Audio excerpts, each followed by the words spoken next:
हाँ, तो कैसे हैं आप सब अच्छे होंगे और स्वस्थ होंगे और अच्छी तरह से पढ़ाई कर रहे होंगे।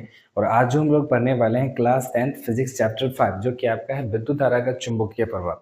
इससे काफ़ी क्वेश्चन पूछे जाते हैं एग्जाम में और बहुत सारे बच्चों को इसी में दिक्कत होती है, ठीक ना। तो इस क्वेश्चन को आप जरूर देख के जाइएगा क्योंकि यहाँ से बहुत सारे क्वेश्चन पूछे जाते हैं और एग्जाम के पॉइंट ऑफ व्यू से तो बहुत ही महत्वपूर्ण है, ठीक ना। तो इस वीडियो को जरूर पूरे अंत तक देखिएगा ताकि आपको इसको अच्छी तरह से समझ सकते हैं। तो चलिए स्टार्ट करते हैं बिना समय गवाते हुए। हो सके तो आप इस वीडियो के अंत तक बने रहिएगा, ठीक ना। तो चलिए देखते हैं। सबसे पहला जो हमारा क्वेश्चन है यहाँ पे कि विद्युत धारा, यहाँ पे बोला गया है कि विद्युत धारा उत्पन्न करने वाली युक्ति को कहते हैं। यानी कि विद्युत धारा जो उत्पन्न करता है उस कौन सा युक्ति के कारण, मतलब कौन सा युक्ति से क्या करता है, उत्पन्न करता है, ये पूछा गया आपको। तो यहाँ बोला गया कि जनरेटर से करता है, गैल्वेनोमीटर से करता है, एमीटर से करता है और मोटर से करता है। तो विद्युत धारा उत्पन्न करने वाली युक्ति को कहते हैं, याद रखिएगा, उसको हम कहते हैं जनरेटर कहते हैं। क्या कहते हैं? जनरेटर। जनरेटर से क्या हो सकता है कि विद्युत धारा को उत्पन्न कर सकते हैं। अब इसमें गैल्वेनोमीटर क्या करता है, तो ये क्या करता है, उसमें धारा की उपस्थितियों का पता लगाता है, ठीक है ना। एमीटर का क्या काम है, तो धारा को मापता है। और मोटर का क्या काम है, तो आपको पता होगा कि ये क्या करता है कि यहाँ पे मोटर क्या काम करता है कि विद्युत ऊर्जा को क्या करता है, यांत्रिक ऊर्जा में बदलता है, ठीक है ना। याद रखिएगा, विद्युत ऊर्जा को क्या करता है कि यांत्रिक ऊर्जा में ये बदलने का काम करता है मोटर, ठीक। तो ऑप्शन आपका यहाँ पे क्या हो जाएगा, ये हो जाएगा कि विद्युत धारा उत्पन्न करने वाले युक्ति को क्या कहते हैं, तो जनरेटर कहते हैं। अगला क्वेश्चन आपका यहाँ पे हो जाएगा, ध्यान से देखिएगा कि विद्युत फ्यूज, ऑप्शन बोला गया कि विद्युत फ्यूज विद्युत धारा के किस सिद्धांत पर काम करता है। उसमें पे बोला गया, चुंबकीय पे बोला गया, रासायनिक पे बोला गया, इनमें से कोई नहीं। तो ऑप्शन याद रखिएगा कि ये हमेशा किस पे काम करता है, तो उसमें पे करता है ना। आपने पढ़ा था कि विद्युत जो धारा हो, जो फ्यूज जो होता है वो किस विद्युत धारा के किस सिद्धांत पर काम करता है, तो याद रखिएगा उसमें के आधार पे करता है। हो सके कि आपको पूछेगा कि फ्यूज क्या होता है सब्जेक्टिव क्वेश्चन में, तो आप इसको भी याद करके जाइएगा, ठीक है ना। अगला क्वेश्चन आपका यहाँ पे क्या है कि डायनेमो, डायनेमो से किस प्रकार की धारा प्राप्त होती है। चौथा चैप्टर में आप लोगों ने पढ़ा होगा डायनेमो से किस प्रकार की धारा प्राप्त होती है। तो बोला गया है दृष्ट धारा यानी कि डीसी बोला गया है, फिर बोला गया बी में एसी बोला गया, यानी ऑप्शन में दोनों दिया गया है, ऑप्शन में दोनों दिया गया। तो याद रखिए जो है डायनेमो की बात करें तो एक ऐसा युक्ति है जो क्या करता है, इससे दोनों धारा प्रवाहित होती है, डीसी भी होती है और एसी भी होता है, ठीक है। तो ऑप्शन में आपका यहाँ पे क्या हो जाएगा, सी हो जाएगा। याद रखिएगा ऑप्शन यहाँ पे क्या हो जाएगा, सी हो जाएगा। अगला क्वेश्चन यहाँ पे क्या है कि विद्युत मोटर परिवर्तन करता है, ठीक है ना। विद्युत जो मोटर है वो क्या परिवर्तन करता है, बोला गया यांत्रिक ऊर्जा को विद्युत ऊर्जा में बोला गया है, विद्युत ऊर्जा को यांत्रिक ऊर्जा में बोला गया है, रासायनिक ऊर्जा को क्या बोला गया, विद्युत ऊर्जा में, और विद्युत ऊर्जा को बोला गया रासायनिक ऊर्जा में। तो याद रखिएगा जब भी आपको विद्युत मोटर की बात करेगा ना, तो वहां पे याद रखिएगा कि विद्युत ऊर्जा को किसमें बदलता है, तो वो यांत्रिक ऊर्जा में बदलता है। ऑप्शन आपका यहाँ पे क्या हो जाएगा, बी हो जाएगा, ठीक है ना। ये क्वेश्चन हो सके तो आपको पूछ देगा, है ना, बहुत ही मोस्ट इंपोर्टेंट क्वेश्चन है, ठीक है ना। अगला क्वेश्चन आपका यहाँ पे है कि हमारे घरों में, है ना, हमारे घरों में जो विद्युत आपूर्ति की जाती है वह होती है, कितना होती है। जैसे कि हम लोग अपना घर की बात करते हैं, ये तो आप वैसा ही बोल दीजिए कि अगर कोई घर की बात कर रहा है तो उसमें कितना वोल्ट का आता है, तो आपको पता है कि 220 वोल्ट का आता है। क्या होता है, 220 वोल्ट से लेकर 240 तक आता है, लेकिन मैक्सिमम कितना आता है, 220 वोल्ट आता है। ऑप्शन में आपका यहाँ पे क्या हो जाएगा, 220 वाला क्या होगा। लेकिन याद रखिएगा प्रत्यावर्ती धारा आता है, डीसी नहीं आता है। क्या होता है, 220 में डीसी नहीं आता, क्या आता है, प्रत्यावर्ती धारा आती है। ऑप्शन आपका यहाँ पे क्या हो जाएगा, सी हो जाएगा, ठीक है ना। अगला क्वेश्चन यहाँ पे कि किसी चुंबक के भीतर चुंबकीय क्षेत्र रेखाओं की दिशा क्या होती है। आप बोला कि चुंबक के भीतर, मान लीजिए एक प्रकार का, मान लीजिए चुंबक है, ठीक है ना। तो इस चुंबक के भीतर मान लीजिए इधर नॉर्थ है और इधर साउथ है, इसमें पता ही नहीं चल रहा क्या है। अगर मान लीजिए कि टूट जाए बीच से, ठीक, इस प्रकार से, तो इधर नॉर्थ हो जाएगा, इधर साउथ हो जाएगा, यहाँ पे क्या हो जाएगा, साउथ हो जाएगा, और यहाँ पे क्या हो जाएगा, नॉर्थ हो जाएगा। ऐसा समझ में आता है ना। लेकिन ऑप्शन टूटने के कारण ऐसा कई बार हो जाता है कि ये बदल जाता है। समझ में बात आ रही, नॉर्थ नॉर्थ, साउथ साउथ हो जाता है, ठीक। तो यहाँ पे ये पूछा गया कि किसी चुंबक के भीतर, यानी कि उसके भीतर चुंबकीय क्षेत्र रेखाओं की दिशा क्या होती है। तो बोला गया कि उत्तर से दक्षिण ध्रुव तक, बोला गया दक्षिण ध्रुव से उत्तर ध्रुव तक, है ना, पश्चिम ध्रुव से पूर्व ध्रुव तक, इनमें से कोई नहीं। याद रखिएगा कि जब भी आपको भीतर की बात बोलेगा उसकी दिशा को, तो याद रखिएगा वहां पे क्या हो जाएगा, उसकी दिशा क्या होगा, दक्षिण से क्या हो जाएगा, उत्तर ध्रुव तक, है ना। लेकिन जैसे भीतर के बाद क्या बोलेगा, अगर बाहर की बात बोलता है, क्या बोलता है, बाहर की अगर बात बोलता है, तो याद रखिएगा उत्तर ध्रुव से क्या हो जाएगा, दक्षिण ध्रुव से, ठीक है ना। अगर भीतर की बात बोला दक्षिण से क्या हो जाएगा, उत्तर, और अंदर की बात, सॉरी, भीतर की बात बोल रहा है तो दक्षिण से उत्तर, और बाहर की बात बोलेगा तो उत्तर से क्या होगा, दक्षिण की दिशा हो जाएगा, ठीक है ना। ऑप्शन आपका यहाँ पे क्या हो जाएगा, 6 का बी हो जाएगा। अगला क्वेश्चन है यहाँ पे कि चुंबकीय क्षेत्र, चुंबकीय क्षेत्र का एसआई मात्रक क्या होता है? यहाँ पे बोला गया है वेबर होता है, टेस्ला होता है, फैराडे होता है, ओम होता है। तो आपने देखा था कि चुंबकीय क्षेत्र का एसआई मात्रक जो होता है उसमें से क्या होता है? तो चुंबकीय क्षेत्र का एसआई मात्रक यहाँ पे टेस्ला होता है। 7 का जो ऑप्शन होगा आपका यहाँ पे क्या हो जाएगा? बी हो जाएगा, ठीक है ना, टेस्ला होता है। आगे यहाँ पे बोला गया है कि लघु पतन के समय परिपथ में है ना विद्युत धारा का मान होता है। जब लघु पतन आप लोगों को हम पढ़ाए थे तो वहां पे बताए थे कि क्या होता है जब अगर मान लीजिए कोई लघु पतन हो रहा है उस समय क्या होता है, इस परिपथ में विद्युत धारा का मान क्या होता है? अधिक होता है कि कम होता है? बोला गया बहुत कम हो जाता है। उसके बाद परिवर्तन नहीं होता है, बहुत अधिक बढ़ जाता है, निरंतर क्या होता है? परिवर्तन रहता है, ठीक ना। याद रखिएगा कि जब भी लघु पतन होगा तो उसके समय में क्या होगा? विद्युत धारा का जो मान होता है वो बढ़ जाता है। क्या हो जाता है? बहुत अधिक हो जाता है। तो 8 का ऑप्शन यहाँ पे क्या हो जाएगा? सी हो जाएगा। अब क्यों होता है बताते हैं। जब क्या होता है कि लघु पतन, जब किसी परिपथ में विद्युमय तार होता है, एक प्रकार का, एक होता है विद्युमय तार, एक होता है उदासीन तार। अब एक प्रकार क्या होता है, ये दोनों उदासीनता अगर बताए तो ये दोनों आपस में संपर्क में आ जाते हैं, जिससे क्या होता है उसमें जो परिपथ है उस परिपथ में जो प्रतिरोध जो होता है वो क्या होता है? बहुत लगभग शून्य के बराबर होता है। बहुत लगभग मान लो कि शून्य हो ही जाती है, ठीक है ना। जिसके कारण क्या होता है उस विद्युत धारा, उस परिपथ में विद्युत धारा का जो मान होता है वो क्या होता है? बहुत अधिक बढ़ जाता है। ऑप्शन आपका यहाँ पे क्या हो जाएगा? सी हो जाएगा, ठीक है ना। 8 का सी हो जाएगा। अगला क्वेश्चन है यहाँ पे कि फ्लेमिंग के, ऑप्शन पूछा गया फ्लेमिंग के वाम हस्त के नियम में अंगूठा किस दिशा को दर्शाता है? तो बायां हाथ कुछ इस प्रकार से देखे होंगे तो अंगूठा को पूछ रहा है कि क्या दर्शाता है। तो अंगूठा क्या दर्शाता था? पता है आपको कि बल की दिशा दर्शाता था। ये क्या करता है? ये क्या करता है? तर्जनी आपको पता है कि क्या करता था? यहाँ पे इसको चुंबकीय क्षेत्र की दिशा दर्शाता था। और माध्यमा जो है आपको अच्छी तरह से पता होगा, ऐसे समझिए। अंगूठा जो होता है आपको बल की दिशा बताएगा, है ना। जो तर्जनी वो चुंबकीय क्षेत्र का, और माध्यमा जो है वो क्या करता था? धारा का दिशा बताता है। ये हमारा बायां हाथ है। इसमें आपको देख रहा होगा कि जो इस प्रकार से करते होंगे तो जो अंगूठा है वो बल की दिशा, ये जो तर्जनी है वो चुंबकीय क्षेत्र की दिशा, और ये जो माध्यमा है ये क्या दिखाता है? धारा की दिशा दिखाता है। तो ऑप्शन में देखिए कि फ्लेमिंग के वाम हस्ती है यानी कि बाएं हाथ नियम में अंगूठा, इसका पूछ दिया अंगूठा किस दिशा को संकेत करता है? तो याद रखिएगा ऑप्शन आपका यहाँ पे क्या हो जाएगा? बल की दिशा हो जाएगा। ऑप्शन आपका यहाँ पे क्या हो जाएगा? सी हो जाएगा, ठीक है। तो 10वां क्वेश्चन है आपका कि पश्चिम की ओर प्रक्षेपित कोई धनावेशित कण किसकी चुंबकीय क्षेत्र द्वारा उत्तर की ओर, किसकी ओर? उत्तर की ओर, है ना, विक्षेपित हो जाता है। क्या हो जाता है? विक्षेपित हो जाता है। तो चुंबकीय क्षेत्र की दिशा बता रहा है आपको बोलने के लिए। तो दक्षिण की ओर बोला गया है, पूर्व की ओर बोला गया, अर्धमुखी बोला गया है, ऊपर से बोला गया ऊपरी मुखी होता है। ऑप्शन याद रखिएगा, ज्यादा कुछ है नहीं। जब आप पढ़े होंगे चौथा चैप्टर में उसको अभी बताना, थोड़ा सा एक्सप्लेन करना थोड़ा ज्यादा हो जाएगा, लेकिन इतना समझिएगा कि जैसा क्वेश्चन बोलेगा कि पश्चिम की ओर प्रक्षेपित, क्या याद रखिएगा? प्रक्षेपित को धनावेशित कण, यानी कि कण बोलेगा ना तो वहां पर अल्फा कण होगा, ठीक ना। चुंबकीय क्षेत्र द्वारा उत्तर की ओर विक्षेपित होता है तो चुंबकीय क्षेत्र की दिशा पूछेगा। चुपचाप आंख मूंद के क्या कर लगाना है आपको? ऊपरी मुखी लगाना है। ऑप्शन आपका यहाँ पे क्या हो जाएगा? डी हो जाएगा, ठीक ना। अगला क्वेश्चन आपका यहाँ पे क्या है कि विद्युत चुंबकीय बनाने के लिए प्रायः किस पदार्थ की छड़ का उपयोग किया जाता है? बोला जाता है ऑप्शन में आपका इस्पात बोला गया है ना, पीतल बोला गया है, और उसके बाद आपको यहाँ पे क्या बोला गया है? नर्म लोहा बोला गया, इनमें से कोई। तो विद्युत चुंबकीय मतलब चुंबक बनाने के लिए प्रायः किस पदार्थ का छड़ का उपयोग किया जाता है? आप बोला गया इस्पात, पीतल, है ना, पीतल का, नर्म लोहा, इनमें से कोई नहीं। तो 11 का ऑप्शन याद रखिएगा आपका यहाँ पे क्या हो जाएगा? नर्म लोहा। ऑप्शन क्या हो जाएगा आपका यहाँ पे? नर्म लोहा का क्या करते हैं? प्रयोग करते हैं, ठीक है ना। ऑप्शन 11 का क्या हो जाएगा? सी हो जाएगा। अगला ऑप्शन है यहाँ पे, ध्यान से समझिएगा कि विद्युत चुंबकीय प्रेरण, है ना, की खोज किसने की थी? ये बोला गया है। तो फेराडे ने किया था, मैक्सवेल ने किया था, एम्पियर ने किया था, फ्लेमी ने किया था। ऑप्शन आपको याद रखिएगा। चुंबकीय प्रेरण की बात बोलेगा तो वहां पे किसने किया था? तो फेराडे ने किया था। ऑप्शन आपका यहाँ पे 12 का क्या हो जाएगा? ए हो जाएगा, ठीक ना। ऑप्शन में 12 का ए हो जाएगा। अगला क्वेश्चन आपका यहाँ पे कि किसी सीधे चालक तार में धारा की दिशा और उसमें संबंध चुंबकीय क्षेत्र की दिशा किस नियम से जानी जाती है? अब एक बात बताइए, किसी सीधे चालक में, है ना, चालक मतलब होता है आपको पता होगा कि ये चालक का मतलब तार होता है। चालक तार वहां पर लिखी गया। तो किसी चालक तार में धारा की दिशा, यानी कि विद्युत जो धारा प्रवाहित हो रही है उसकी दिशा और उसमें संबंध चुंबकीय क्षेत्र की दिशा किस नियम से जानी जाती है? बोला जाता है कि फ्लेमिंग का वाम हस्त नियम से जाना जाता है, फ्लेमिंग के दक्षिण हस्त के नियम से जाना जाता है, उसके बाद बोला कि मैक्सवेल का दक्षिण हस्त के अंगूठा नियम से जाना जाता है, और फेराडे का नियम। तो याद रखिएगा ऑप्शन आपका यहाँ पे क्या हो जाएगा? सी हो जाएगा। मैक्सवेल का दक्षिण हस्त के अंगूठा नियम से जाना जाता है। तो याद रखिएगा यहाँ पे 13 का जो ऑप्शन हो जाएगा यहाँ पे याद रखिएगा सी हो जाएगा, ठीक है ना। मैक्सवेल के दक्षिण हस्त का नियम हो जाएगा। अगला क्वेश्चन यहाँ पे किसी विद्युत धारावाही सीधी लंबी, किसी विद्युत धारावाही सीधी लंबी परिनालिका के भीतर चुंबकीय क्षेत्र की बात बोला है।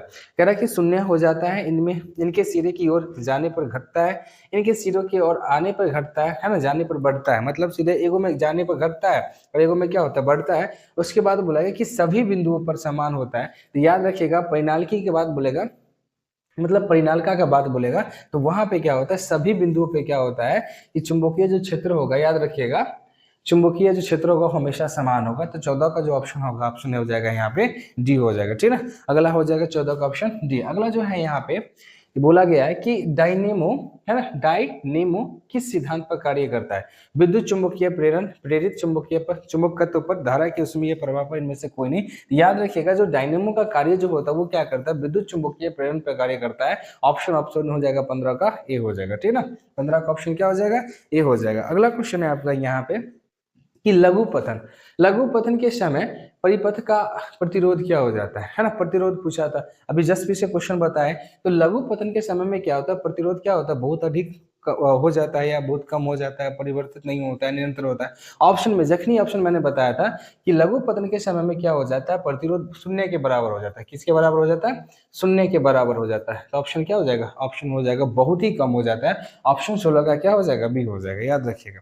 अगला क्वेश्चन है आपका यहाँ पे कि चुंबकीय फ्लक्स, क्या बोला गया है, चुंबकीय फ्लक्स का एसआई मात्रक क्या होता है? चुंबकीय फ्लक्स का एसआई मात्रक क्या होता है? टेस्ला बोला है, वेबर बोला है, न्यूटन बोला है, एम्पियर बोला है। ऑप्शन याद रखिएगा कि वेबर जो होता है चुंबकीय फ्लक्स का एसआई मात्रक होता है और इस किसके बराबर होता है, तो आपको पता है कि टेस्ला के बराबर होता है। तो ऑप्शन में याद रखिएगा कि ये हो जाएगा 17 का ऑप्शन आपका यहाँ पे बी हो जाएगा, ठीक है ना। अगला क्वेश्चन यहाँ पे है, अगला क्वेश्चन है कि भारत में उत्पत्ति है ना, सॉरी भारत में उत्पादित पुनरावर्ती विद्युत धारा एसी की आवृत्ति होती है। बोला गया 50 हर्ट्ज, 60 हर्ट्ज, 70 हर्ट्ज, 80 हर्ट्ज। याद रखिएगा जब भी 220 वोल्ट की हमारे घर में क्या आती है, वोल्ट की बिजली आती है, तो उसके साथ में 50 हर्ट्ज का क्या होती है, आवृत्ति भी आती है, ठीक है ना। याद रखिएगा ऑप्शन हमेशा याद रखिएगा क्या हो जाएगा, ए हो जाएगा ऑप्शन में। अगला क्वेश्चन यहाँ पे क्या है कि फ्लेमिंग के वाम हस्त नियम ने तर्जनी, अब देखो तर्जनी के बारे में आप पता होगा क्या होता है। फ्लेमिंग के बायां हस्त जस्ट बताया होंगे आप लोगों को कि फ्लेमिंग के वाम हस्त के नियम यानी कि तर्जनी किसकी दिशा को बताता है। तो अभी तर्जनी मैंने बताया था क्या किसको बताता है, तो देख लीजिए तर्जनी क्या बताता है, ठीक है।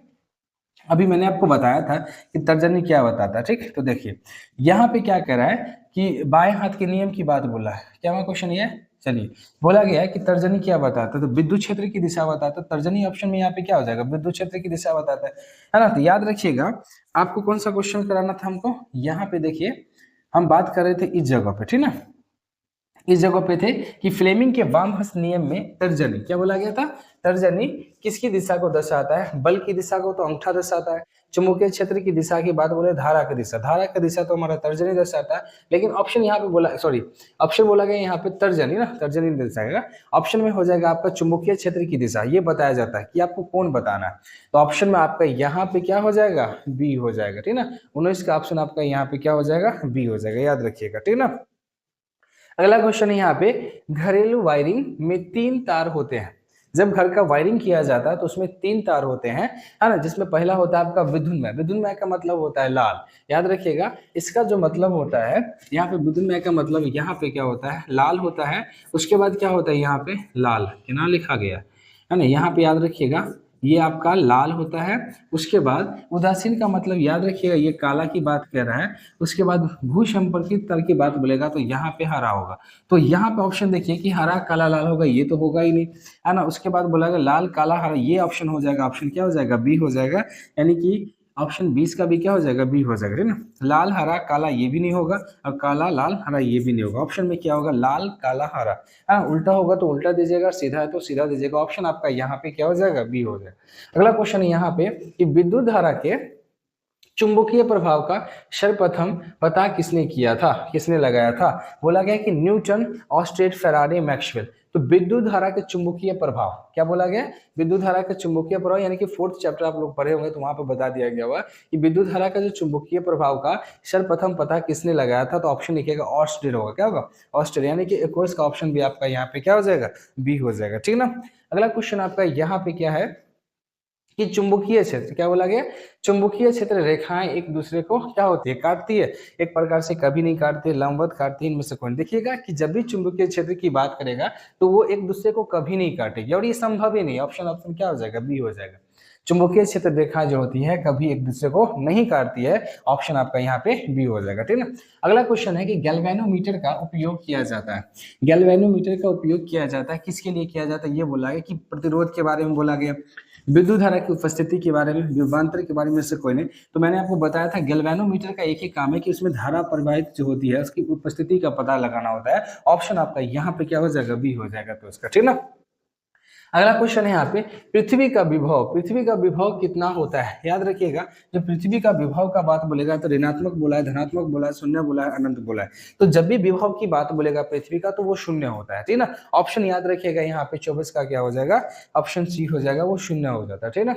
अगला क्वेश्चन है यहाँ पे कि चुंबकीय क्षेत्र, क्या बोला, चुंबकीय क्षेत्र एक ऐसी राशि है जिसमें होता है परिमाण, दिशा, ए बी दोनों। याद रखिएगा चुंबकीय क्षेत्र की बात बोलेगा तो इसमें परिमाण भी होता है और दिशा भी होता है। ऑप्शन में हो जाएगा 25 का सी हो जाएगा, ठीक है ना। अगला क्वेश्चन है यहाँ पे, याद रखिएगा कि किसी चुंबक के चारों ओर का वह क्षेत्र है ना जिसमें उसके बल का अनुभव किया जाता है क्या कहलाता है। इसमें आंसर नहीं है बल्कि आप याद किए होंगे चुंबकीय क्षेत्र क्या होता है। ऑप्शन आपका यहाँ पे क्या होगा, चुंबकीय क्षेत्र ही हो जाएगा। क्या होता है, किसी चुंबक के चारों ओर का वह क्षेत्र जहां पे क्या करते हैं उसके बल का हम अनुभव करते हैं, उसको हम क्या कहते हैं, चुंबकीय क्षेत्र कहते हैं। ऑप्शन आपका यहाँ पे बी हो जाएगा, ठीक ना। अगला क्वेश्चन है यहाँ पे कि विद्युत यंत्र है ना, विद्युत यंत्र के धातु के मतलब आवरण को किससे जोड़ा जाता है ना, विद्युन्मय तार से, उदासीन तार से, भू संपर्क तार से, इनमें से कोई नहीं। आपसे पूछा जो हरा जो तार होता है वो किसके से जोड़ा जाता है, तो यही ऑप्शन होगा। ऑप्शन 27 का क्या हो जाएगा आपका, सी हो जाएगा। 27 का ऑप्शन क्या हो जाएगा, सी हो जाएगा। भू संपर्क तार से क्या करते हैं, इसको हम जोड़ते हैं, तो ऑप्शन आपका यहाँ पे क्या हो जाएगा, सी हो जाएगा, ठीक ना। अगला क्वेश्चन है आपका यहाँ पे, परिनालिका के भीतर, किसके भीतर, परिनालिका के भीतर चुंबकीय क्षेत्र की बात बोला गया। परिनालिका समझते हो ना, तो उसके भीतर में क्या हो गया, चुंबकीय क्षेत्र की बात बोला गया। किसके साथ बोला गया, चुंबकीय क्षेत्र की बात बोला गया है। तो ऐसा समझिए कि चुंबकीय क्षेत्र होता है, एक समान की बात बोलेगा और समान शून्य, इनमें से कोई नहीं। तो जब भी परिनालिका की बात बोले तो वहां पे चुंबकीय क्षेत्र की बात बोले तो वो हमेशा क्या होता है, एक समान होता है। 28 का जो होगा ऑप्शन ए हो जाएगा, ठीक ना। अगला क्वेश्चन है यहाँ पे कि विद्युत है ना, विद्युत धारावाही सीधे चालक के निकट, विद्युत धारावाही सीधे चालक के निकट चुंबकीय क्षेत्र, क्या पूछा है, चुंबकीय क्षेत्र की दिशा ज्ञात करना। बहुत आसान है, आप लोगों ने पढ़ा था फ्लेमिंग के वाम हस्त के नियम बोला गया, ये बोला गया। आप ध्यान से समझिए, फ्लेमिंग के वाम हस्त के नियम आप लोग पढ़े होंगे। उसके बाद बोला जाता है यहाँ पे कि मैक्सवेल के दक्षिण हस्त के नियम, ओम के नियम से, और इनमें से कोई नहीं। तो आप लोग पढ़े थे कि मैक्सवेल के दक्षिण हस्त के नियम जब पढ़े होंगे तो वहां पे आपको एक चीज बता दिया गया होगा कि जब भी विद्युत धारावाही सीधे चालक के निकट आता है तो चुंबकीय क्षेत्र की दिशा ज्ञात करने के लिए हमेशा मैक्सवेल के दक्षिण हस्त के नियम का प्रयोग करते हैं। ऑप्शन आपका यहाँ पे क्या हो जाएगा, 29 का बी हो जाएगा, ठीक है। अगला क्वेश्चन है यहाँ पे, विद्युत चुंबक क्या है, एक अस्थायी चुंबक, एक अस्थायी चुंबक, प्राकृतिक चुंबक, इनमें से कोई नहीं। लग रहा है कि प्राकृतिक चुंबक होगा, इसमें से बिल्कुल नहीं, विद्युत चुंबक की बात है। एक अस्थायी चुंबक होगा, हमेशा चुंबक होता है, नहीं होता है। ऑप्शन आपका यहाँ पे क्या हो जाएगा, अस्थायी चुंबक होगा, क्या होगा, अस्थायी चुंबक हो जाएगा, यानी कि 30 का ऑप्शन आपका यहाँ पे क्या हो जाएगा, बी हो जाएगा। अगला क्वेश्चन है यहाँ पे कि प्रत्यावर्ती धारा, क्या बोला गया, प्रत्यावर्ती धारा यानी कि एसी की दिशा एक निश्चित समय का अंतराल क्या होता है, निश्चित समय का अंतराल बाद में बोला जाता है। तो एसी आप पढ़ा था आप लोगों ने, है ना। और उसके बाद डीसी पढ़ा था। एसी का मतलब होता है अल्टरनेटिव करंट, डीसी का मतलब होता है डायरेक्ट करंट। तो डायरेक्ट करंट की जो दिशा होता है कभी नहीं बदलता, लेकिन एसी का जो दिशा होता है वो बदल जाती है। ऑप्शन आपका यहाँ पे क्या हो जाएगा, ए हो जाएगा। ऑप्शन में यहाँ पे बदल जाती है। 31 का ऑप्शन आपका क्या हो जाएगा, ए हो जाएगा, ठीक ना। अगला क्वेश्चन है हमें कि चुंबकीय है ना, चुंबकीय सुई हमेशा किस दिशा में ठहरती है। चुंबकीय सुई की अगर बात कीजिएगा तो पूरब से पश्चिम बोला गया, उत्तर से दक्षिण बोला गया, उत्तर से पूरब बोला गया, दक्षिण से पश्चिम बोला गया। याद रखिएगा जब आप उसको पढ़े होंगे तो वहां पे चौथा चैप्टर में आपको ये चीज बता दिया गया होगा। जब फ्लेमिंग के वाम हस्त के नियम पढ़े होंगे तो वहां थोड़ा सा नीचे, मुझसे थोड़ा सा नीचे आपको ये भी पढ़ा होगा, सुई का आकार बोला गया होगा कि कब दिशा में घूमता है, क्या नहीं घूमता, वहां पर बताया गया है। ऑप्शन लेकिन आपका यहाँ पे हो जाएगा उत्तर से दक्षिण घुसता है, ठीक ना। उत्तर से दक्षिण में क्या होता है कि ठहर जाती है। क्यों ठहरती है तो आपको भी पता था कि जब आपने पढ़ा था, क्या पढ़ा था अभी, कि प्रेक्षित बला, अभी 10वां क्वेश्चन हम लोगों ने देखा था, इसमें उसी क्वेश्चन के रिलेटिव ये क्वेश्चन है, ठीक ना। देख लीजिएगा अच्छी तरह से, ठीक ना, उत्तर से दक्षिण की ओर। अगला क्वेश्चन आपका यहाँ पे है कि बेबर क्या बोला गया, वेबर प्रति मीटर स्क्वायर किसके बराबर होता है, तो मैंने पहले ही क्वेश्चन में बोल दिया था, वो टेस्ला के बराबर होता है। क्या होता है, टेस्ला के बराबर था। ऑप्शन आपका बी हो जाएगा। अगला क्वेश्चन है यहाँ पे कि विद्युत जनित्र, क्या बोला गया यहाँ पे, विद्युत जनित्र में यांत्रिक ऊर्जा को किस ऊर्जा में बदला जाता है। तो जनित्र की बात करें तो यांत्रिक ऊर्जा बोला गया, क्या बोला गया, यांत्रिक। अब जो यांत्रिक ऊर्जा होता है, आपको पता है कि मोटर क्या क्या करता है, जनित्र क्या करता है ना, क्या करता है, आपको पता है कि विद्युत ऊर्जा को यांत्रिक ऊर्जा में बदलता है ना। तो विद्युत जनित्र में यांत्रिक ऊर्जा किस ऊर्जा में बदला जाता है, तो उल्टा कर देना भाई साहब, ऑप्शन में क्या हो जाएगा, विद्युत ऊर्जा में। विद्युत ऊर्जा को यांत्रिक ऊर्जा में बदला जाता है, यांत्रिक ऊर्जा को हम विद्युत ऊर्जा में बदल देंगे। याद रखिएगा, 34 का भी हो जाएगा आपका यहाँ पे बी हो जाएगा, ठीक है ना। अगला क्वेश्चन आपका यहाँ पे कि विद्युत शक्ति का SI मात्रक क्या होता है। शक्ति का SI मात्रक क्या होता है, वाट होता है। ऑप्शन जानते, विभव का मात्रक वोल्ट होता है ना। जूल समझते हो क्या होता है, और कुलाम क्या होता है ना, समझ में आता है, जूल किसका होता है, कुलाम किसका होता है, इस सब के बारे में आपको पता होगा। भूल जाओगे तो दिक्कत हो जाए, समझ में आता है। अब इसका SI मात्रक क्या होता है, कुलाम होता है ना, याद रखिएगा, ठीक। चलिए ठीक है, अगला देखते हैं यहाँ पे। ऑप्शन में आपका यहाँ पे क्या हो जाएगा, वॉट हो जाएगा। अगला यहाँ पे है कि प्रेरित धारा की दिशा किस नियत से ज्ञात किया जाता है। हाँ, किस नियम से, नहीं नियत बोला गया, कि प्रेरित धारा किस नियम से ज्ञात किया जाता है, ठीक ना। ऑप्शन बोला कि फ्लेमिंग के वाम हस्त नियम से, फ्लेमिंग के दक्षिण हस्त नियम से, मैक्सवेल के नियम से, इनमें से कोई नहीं। तो जब भी आपको प्रेरित धारा की बात किया जाएगा, वो किस नियम से क्या किया जाता है, ज्ञात किया जाता है, तो ये ऑप्शन में याद रखिएगा, ये हमेशा क्या होगा, फ्लेमिंग के वाम हस्त के नियम से आप ज्ञात किया जाता है। किसके नियम से किया जाता है, फ्लेमिंग के वाम हस्त के नियम से ज्ञात जाता है। ऑप्शन आपका यहाँ पे बी हो जाएगा। अगला क्वेश्चन है यहाँ पे कि अस्थाई चुंबक बनाए जाते हैं नर्म लोहा से, इस्पात से, तांबे से, पीतल से। पीतल से तो बना ही नहीं जाएगा, तो ये ऑप्शन हटा दीजिए। तांबे की बात कर रहे हैं, ये भी नहीं होगा, ये भी ऑप्शन हटा दीजिए। या तो इस्पात होगा या तो नर्म लोहा होगा। 37 का ऑप्शन आपको बताना है कि क्या होगा। देखिए, नर्म लोहा की बात करें तो एक प्रकार का बनाया तो जाता है चुंबक, है ना, लेकिन इस्पात से बोला गया कि अस्थाई चुंबक बनाने की बात बोला है। तो याद रखिएगा, ऑप्शन में आपका यहाँ पे क्या हो जाएगा, बी हो जाएगा। सॉरी, ऑप्शन में आपका यहाँ पे, है ना, यहाँ पे बोला जाएगा बी हो जाएगा, याद रखिएगा। समझ में बात आ रही है। 37 का ऑप्शन आपका यहाँ पे क्या हो जाएगा, बी हो जाएगा। 37 का ऑप्शन आपका यहाँ पे बी हो जाएगा। अगला है कि डीसी जनित्र में कैसा वलय उपयोग किया जाता है। तो मैंने आपको बताया था कैसा वलय होता है, तो विभक्त वलय होता है। क्या होता है, विभक्त वलय होता है। ऑप्शन में याद रखिएगा, वी होता है, विभक्त वलय होता है, डीसी में यूज किया जाता है। अगला क्वेश्चन क्या है, ध्यान से देखिए। अगला क्वेश्चन यहाँ पे कि चुंबकीय बल, क्या बोला गया कि चुंबकीय बल रेखाएं कैसी होती है। बोला गया खुली वक्र का होता है, बंद वक्र का होता है, सीधे रेखाएं, इनमें से कोई नहीं। तो जब भी चुंबकीय बल रेखा की बात बोलेगा तो वो हमेशा वक्र यानी कि बंद लूप में होता है। ऑप्शन आपका यहाँ पे क्या हो जाएगा, 39 का बी हो जाएगा। अगला क्वेश्चन यहाँ पे विद्युत धारा का मात्रक क्या होता है, एम्पियर होता है, वोल्ट होता है, ओम होता है, या वाट होता है। तो विद्युत धारा का SI मात्रक क्या होगा, याद रखिएगा कि एम्पियर होता है। धारा का SI मात्रक एम्पियर होता है। 40 का ऑप्शन आपका ए हो जाएगा, ए हो जाएगा, ठीक है ना। अगला ऑप्शन देखते हैं।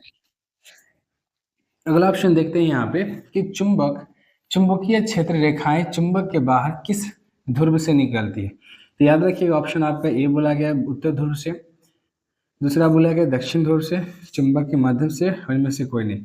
जब भी चुंबक के क्षेत्र रेखाएं की चुंबक के बाहर की बात बोले तो आपको मैंने बताया था कि उत्तर ध्रुव से, और अंदर की बात बोले तो दक्षिण ध्रुव से। ऑप्शन आपका यहाँ पे क्या हो जाएगा, ये हो जाएगा, ठीक ना। अगला क्वेश्चन है कि विभक्त वलय का उपयोग किस उपकरण में किया जाता है। विद्युत मोटर में, है ना, विद्युत जनित्र में, एमीटर में, गैल्वेनोमीटर में। तो विभक्त वलय का जो उपयोग किया जाता है वो हमेशा विद्युत मोटर में किया जाता है। ऑप्शन आपका याद हो जाएगा, यहाँ पे क्या हो जाएगा, याद रखिएगा, ये हो जाएगा, ठीक है। अगला क्वेश्चन है कि वह उपकरण जो किसी परिपथ में विद्युत धारा की उपस्थिति को क्या करता है, संचित करता है, ठीक ना। क्या करता है, संचित करता है। वह उपकरण जो किसी परिपथ में विद्युत धारा की उपस्थिति को क्या करता है, संचित करता है, उसे हम क्या कहते हैं, वोल्ट मीटर कहेंगे, एमीटर कहेंगे, गैल्वेनोमीटर कहेंगे, इनमें से कोई। ऑप्शन जो 43 का हो जाएगा उसे हम क्या कहते हैं, गैल्वेनोमीटर कहते हैं, है ना। 43 का ऑप्शन आपका यहाँ पे सी हो जाएगा, ठीक है ना, याद रखिएगा। 43 का ऑप्शन आपका यहाँ पे सी हो जाएगा। अगला क्वेश्चन आपका है कि किसी प्रोटॉन का निम्नलिखित में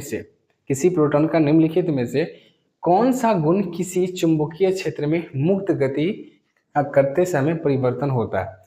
द्रव्यमान बोला गया, चाल बोला गया, वेग बोला गया है, इनमें से कोई नहीं। देखिए वेग और संवेग जो होता है उसके परिवर्तन हो सकता है। इसमें क्या होता है, वेग और संवेग में परिवर्तन हो सकता है। तो 44 का जो ऑप्शन भी होगा आपका वो क्या हो जाएगा, सी होगा। उसके वेग में भी परिवर्तन होता है और याद रखिएगा कि संवेग में भी परिवर्तन होता है। ठीक है ना, ऑप्शन आपका क्या हो जाएगा, सी हो जाएगा। अगला क्वेश्चन है, यहाँ पे ध्यान से समझिएगा कि एक सीधे धारावाही चालक तार के चारों ओर एक सीधे धारावाही चालक तार के सीधे चारों ओर चुंबकीय क्षेत्र की आकृति होती है। तो याद रखिएगा सरल रेखीय होता है, संकेंद्रीय होता है, वर्गाकार होता है, त्रिभुजाकार होता है। याद रखिएगा वो क्या होता है, संकेंद्रीय वृत्ताकार होता है। ऑप्शन में आपसे हो जाएगा 45 का बी हो जाएगा। ठीक है, 45 का यहाँ पे क्या हो जाएगा, बी हो जाएगा। ठीक है, अगला ऑप्शन है क्या, ध्यान से देखिए, किसी कुंडली है ना, ध्यान से देखिए, किसी कुंडली में प्रेरित विभवांतर, कोई कुंडली जो है ना, में क्या कहेंगे, प्रेरित विभवांतर का जो मान बोला गया है उसकी गति के वेग को होता है। किसी कुंडली में प्रेरित विद्युत धारा का मान उसकी गति के वेग को मतलब वेग का होता है, ये पूछा है आपसे। समानुपाती होता है, व्युत्क्रमानुपाती होता है, स्थिर होता है, इनमें से जब ये कुंडली की बात बोले, क्या बोले, खासकर कुंडली और यहाँ पे विभवांतर का मान बता रहा है, तो याद रखिएगा उसमें हमेशा क्या होता है, 46 का ए हो जाएगा। याद रखिएगा कि वो समानुपाती ही होगा। ठीक है ना, क्या होगा, समानुपाती होगा। ऑप्शन आपका यहाँ पे ये हो जाएगा। किसी कुंडली में प्रेरित विभवांतर का मान उसकी गति के वेग का होता है, ये याद रखिएगा, हमेशा क्या होता है, समानुपाती होता है। अगला क्वेश्चन है यहाँ पे कि विद्युत चुंबकीय प्रेरण, क्या बोला गया, विद्युत चुंबकीय प्रेरण में उत्पन्न धारा की दिशा निर्धारित की जाती है ना। तो बोला है फ्लेमिंग के वाम हस्त के नियम से, फ्लेमिंग के दक्षिण हस्त के नियम से, ओम के नियम से, मैक्सवेल के नियम से। मैक्सवेल नहीं होगा, ओम नहीं होगा, या तो फ्लेमिंग के वाम हस्त के नियम से होगा, तो ये भी नहीं होना चाहिए। एंड ऑप्शन है कि फ्लेमिंग के दक्षिण हस्त आपने पढ़े होंगे तो वहां पे आपको बता दिया गया। 47 का जो ऑप्शन होगा आपका यहाँ पे बी हो जाएगा। ठीक है, अगला क्वेश्चन है कि घरेलू विद्युत परिपथ में, घरेलू यानी कि घर में बोला गया, घरेलू विद्युत परिपथ में विद्युत में तार यानी कि लाइव वायर का रंग होता है। अभी मैंने बताया था आपको, याद होगा, विद्युत मेटल का मतलब क्या होता है, लाल, क्या होता है, लाल। समझ में बताइए, ऑप्शन आपका यहाँ पे क्या होगा, 48 का सी हो जाएगा। ठीक ना, अगला क्वेश्चन जो है आपका यहाँ पे कि विद्युत मोटर की शक्ति, विद्युत मोटर की शक्ति बढ़ाने के लिए क्या किया जा सकता है। बोला जाता है कि आर्मेचर में फेरों की संख्या बढ़ाकर, नरम लोहे की क्रोड का उपयोग कर कर, शक्तिशाली चुंबक का उपयोग कर कर, उपरोक्त सभी, ये देखिए ये सभी का हम प्रयोग कर सकते हैं, ये सभी का। ऑप्शन आपका यहाँ पर डी होगा। जब भी विद्युत मोटर की हमको शक्ति बढ़ाने की बात किया जाए तो यहाँ पे ऑप्शन होगा कि आर्मेचर में क्या होगा, इसकी संख्या भी बढ़ाकर कर सकते हैं, नरम लोहे की उपयोग भी कर सकते हैं क्रोड का, और शक्तिशाली चुंबक का उपयोग भी कर सकते हैं। मतलब देखा जाए तो ये सब का सब कर सकते हैं, और सब करने का रीजन यही है जिससे क्या हो, इसकी शक्ति बढ़ सकती है, जिससे ज्यादा ही मतलब विद्युत धारा उसमें प्रवाहित हो सकती है। 49 का ऑप्शन आपका यहाँ पे डी हो जाएगा। अगला क्वेश्चन है कि वह युक्ति जो परिपथ में धारा के प्रवाह को क्या करता है, उलट देती है, उसे कहते हैं। बोलता है दिक परिवर्तन कहते हैं, वर्सिपी वलय कहते हैं, गैल्वेनोमीटर, एमीटर नहीं होगा, गैल्वेनोमीटर नहीं होगा, वर्सिपी वलय नहीं होगा। ऑप्शन होगा दिक परिवर्तन को हम क्या कहते हैं, वो क्या करता है, किसी भी मान लीजिए धारा में प्रवाह को जो होता है उलट देने का कार्य करता है, वो क्या होता है, दिक परिवर्तन होता है। लिखवाए थे भी, और हो सकता है तो सब्जेक्टिव क्वेश्चन में आपको पूछेगा ये। ठीक है ना, 50 का ऑप्शन हो जाएगा ए हो जाएगा। ठीक ना, याद रखिएगा। अगला क्वेश्चन यहाँ पे पूछता है यहाँ पे कि विद्युत फ्यूज को परिपथ में किस क्रम में जोड़ा जाता है। तो फ्यूज को हमेशा जो जोड़ा जाता है, याद रखिएगा, वो हमेशा श्रेणी क्रम में जोड़ा जाता है। ऑप्शन आपका यहाँ पे बी हो जाएगा। ठीक है ना, अगला क्वेश्चन है आपका कि अति भारण के समय, मतलब अति भारण समझ रहे होंगे, जहाँ पे शॉर्ट सर्किट की बात होती होगी। अति भारण के समय विद्युत परिपथ में धारा का मान होता है।